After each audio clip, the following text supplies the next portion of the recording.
Hello everyone, I'm Love here, back again with another Awaken Chaos Era video. So in today's video, I'll be showing you how I found the Lava Colossus stage 1 for the Astro Grail. So this Lava Colossus dungeon is located in this Rift of Chaos tab. So you click on it.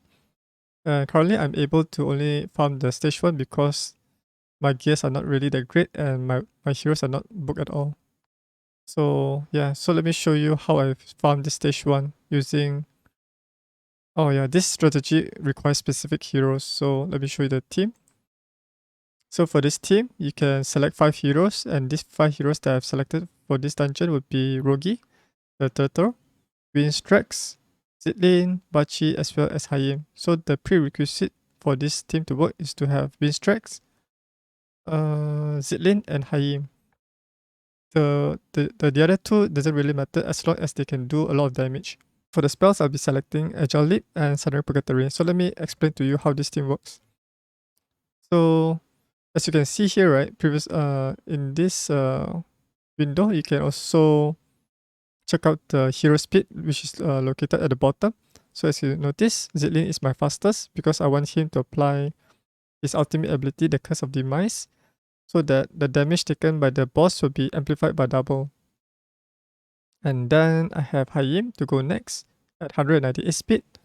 So she'll be able to perform her ultimate ability that deals massive amount of damage.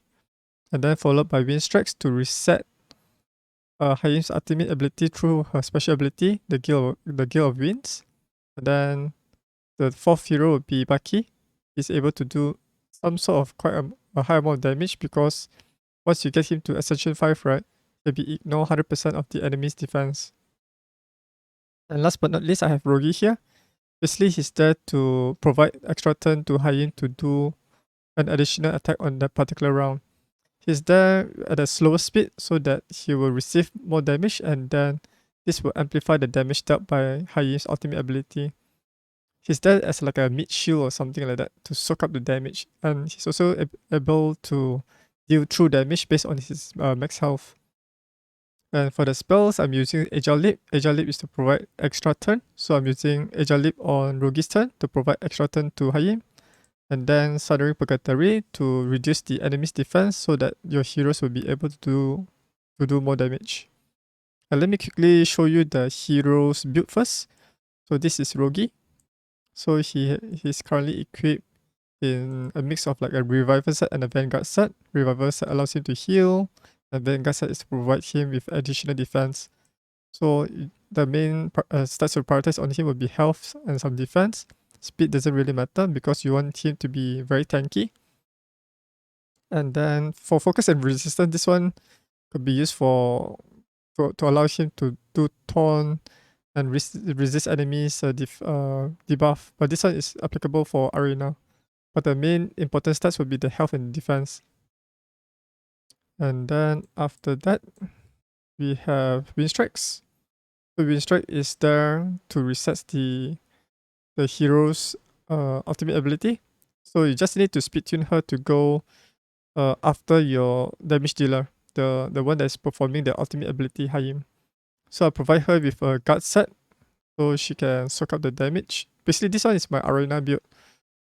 Just that I speed tune her to go in a certain order for this particular dungeon. Health and defense doesn't really matter, but if you can have her more HP, then Hayim will be able to do more damage. And then that is our second hero. The third hero will be Baki. Basically, he's my arena nuker, but I just tune him for this particular dungeon.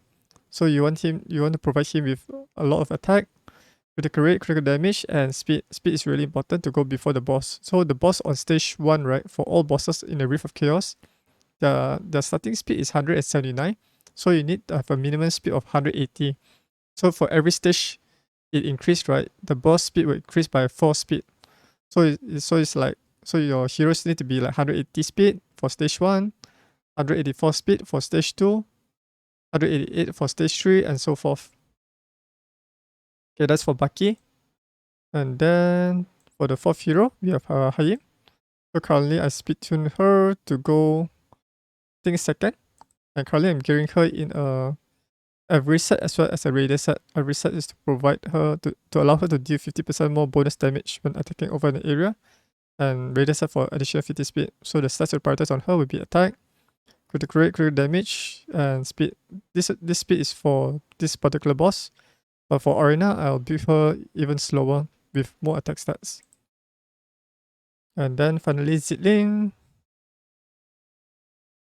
So Zitling is in a Raptor set and also Raider set. It's really important to have sufficient focus, otherwise, right, the boss will be able to resist the Sundering Purgatory, the AoE defense down spell, as well as the Curse of Demise, his ultimate ability. So you need to build him with some focus.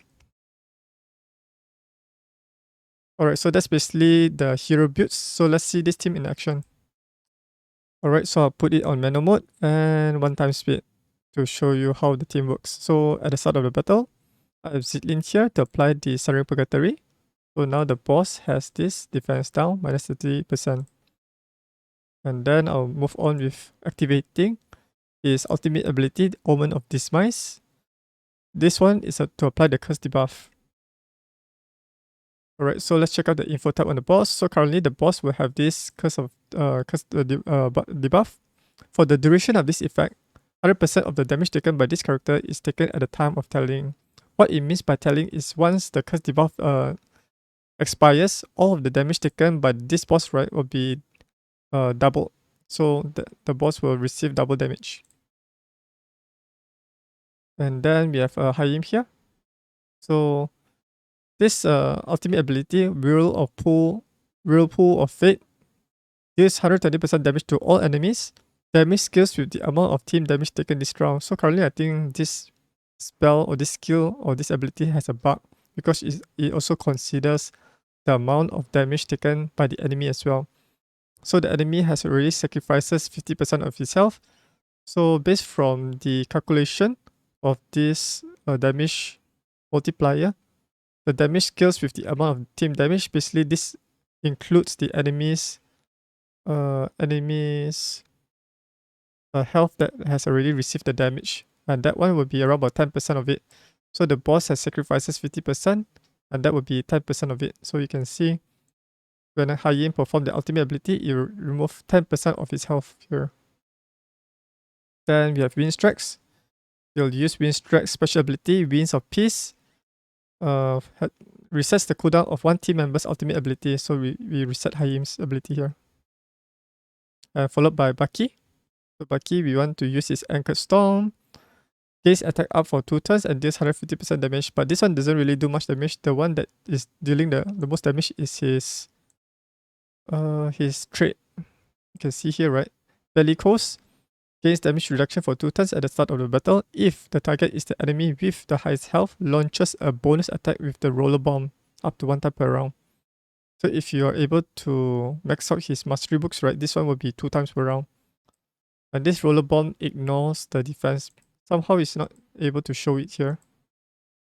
Show it here. Yeah.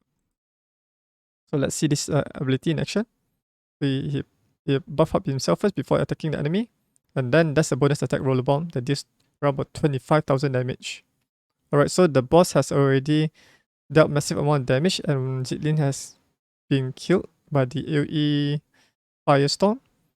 And now we have Rogi's turn. So that's the reason why I built him really tanky. So he is able to survive and provide additional turn to Hayim with this Agile Leap. So my heroes are badly injured. So this Whirlpool will deal even more damage. So it will be more than 10%. So currently the boss health is like 37%, right? So let's see how much damage it deals. So it should be around about 26. 1% health more. Okay. So each time the boss attacks my turtle, right, he will also receive true damage in a yellow damage font. Alright, so we need to get at least the boss health to 25% or 24%. So the curse debuff will deal massive amount of damage to his health. Alright, 24% there. So we survive here. And we got Astro Grail for our Dragon Skill heroes. Right, so the completion time is 3 minutes and 55 seconds because I put it in put it in 1 time speed. So yeah, so basically this strategy you need to perform manually. Alright, so let me show you in 2 times speed to see how long it takes to complete this run manually. So Sundering Purgatory, let's debuff, ultimate, then reset Hayim's ultimate ability, use Baki ultimate ability, then the boss deals some true damage, and then you can see that the boss also received 2788 damage from our turtle here. Then provide extra turn to Hayim, another ultimate, 26%. Okay, then do more attacks here. Since Winstrike survived, right, he can boost up everyone's attack stats and speed. Okay, we won. So this one, this manual run took around less than 1 minute. Alright, so this one took around about 51 seconds. So this allows you to quickly get all your main heroes to have those Astro Grails equipped on your main like supporter heroes, main damage dealers, as well as your main debuffers. So do take this to your advantage to gear off your heroes with this basic Astro Grail so that you will have some slight advantage, especially for the arena. For arena players, the wheel, right, the big spenders will be able to farm higher stages of this boss because they have heroes that are better booked. They have more variety of legendary heroes that they can use at their disposal to farm a high rarity of the Astro Grail. Alright, so I hope you learned a thing or two from this video. If you found this video helpful, do give this video a thumbs up. And if you're new to my YouTube channel, you can click on the subscribe button as well as ringing the notification bell to stay up to date whenever I upload a new video on this channel. Thanks for watching and I'll see you guys in the next video. Bye!